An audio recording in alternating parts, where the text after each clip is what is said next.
How's it going, guys? Kevin here, and in today's video I'm going to be showing you how to install my clipless hood latch system for the SCX6 Honcho. So as some of you may already know, this is my Toyota Honcho, my SCX6 Honcho, and I've got my clipless hood latch system. So you just push up on the latch there, and then when you're ready, clips it down. Super nice and secure. I've tumbled this thing down mountains, rock cliffs, all kinds of things, and it's held up pretty damn well. Super happy with it. Again, very nice and easy, and honestly one of the most satisfying clicks that I've ever had, just in terms of nice feel, super perfect fit and function. So with that, I'm going to show you guys how to take this off here, and we're going to get it installed, so just like you guys would receive it right out of the box. Alright, so the way that you're going to receive this is just like this together in the box. There's an M5 nut on either side here and an M5 by 16 millimeter bolt. If you ever lose it, they're just standard hardware, so you can go to your hardware store, go grab another set. So the first thing you're going to want to do is take these off. Make sure to set the nut down so you don't lose it. So once you take both of these off, you'll have two separate pieces here. And so the easy way to remember this is you want the latch facing towards you, because that's the way that you're going to push it away.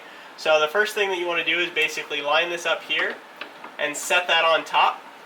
And then on the other side, you want to look and make sure that essentially this is nice and open on the bottom. So the bigger, wider opening is on the bottom, and you're going to go sandwich it up against there. If these two parts aren't flush together, it'll be pretty apparent and pretty obvious. So we can just hand thread. Trying to make sure not to block you guys here. So we're just going to hand thread that on there. This is a 3 millimeter nut driver here. And then you can see here it's not flush on this side, it is on that side. So all I'm going to have to do is just sort of wiggle this and push it upwards. Whoop, throw on screws here. So once we find this one, and don't worry about sort of finding that nut into the spot.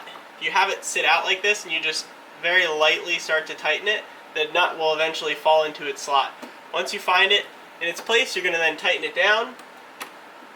I haven't had any issues without using lock nuts, which is why I provide just standard nuts in the kit. But you can always upgrade to lock nuts later on. If it does open up on the side a little bit, like you can see here, see if we can get in focus here. That is perfectly normal. And then for those of you that may have noticed or may have a keen eye, there's a hole in the back here. That hole is either an M4 or an M5 depending on which version you got, and essentially that's to provide a little bit more back pressure on the snap.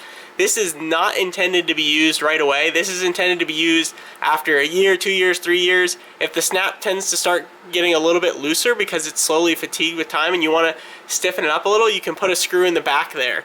I highly don't recommend you run that until the latch is no longer functional, because that has a much higher likelihood of snapping the snap off, and we want to make sure that the snap or latch lasts a very long time for you.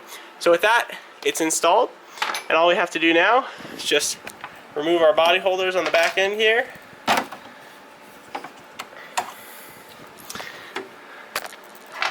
And then so with that, now you can set your latch down, give it a nice satisfying push, get that lovely click, and then just reach right under the logo here.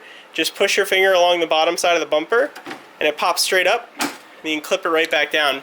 And if you notice here, I made sure that you can't see the latch from horizontal here, so that it has clearance if you're going to drag over the top of a rock or something. Now if you do get something that comes up and hits right underneath, it's obviously going to hit that latch and pop it up.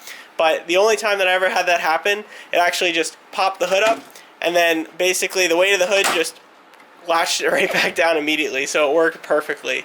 So with that, if you guys have any questions, comments, feel free to drop them down below, hit that like button and subscribe. And yes, I am working on a Jeep version. You will probably see that video in the very near future, so look forward to that. Thanks for watching. I'll catch you guys next time.